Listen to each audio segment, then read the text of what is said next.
الو. مساء الخير لين. مساء النور. شو اخبارك؟ هشام حداد معك من كتير هالقد، مستضيف معتصم النهار انا. هاي هشام، كيفك؟ بدك تقولي هاي لمعتصم؟ لانه قلتي هاي هشام، انا قلت لك مستضيف معتصم.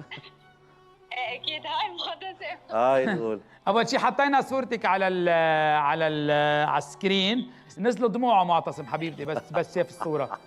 يا حرام فحش. حبيبي معتصم. معتصم حبيبك لانه بي بنتك في خبز وملح، ولا انه حبيبك لانه انتو في طور العوده؟ لا معتصم اكيد يعني شخص مثل غالي علي وحبيب قلبي وعشرة عمر، وكبرنا سوا وابو بنتي، كنت تجمعني فيه كثير ذكريات ومشاعر حلوه، واكيد بضل له عندي بقلبي شيء سبيشل ما حدا بيقدر يقرب عليه. بعدك بتحبيه؟ اكيد بحبه لمعتصم، وكنت حبه وبحبه وبضل بحبه كل العمر. معتصم سمعت شو قالك؟ كانت تحبك وحتضل تحبك لاخر العمر. رد علي تفضل، شو بدك تقول لها؟ أكيد بحبها ورح ضل حبها وطول العمر.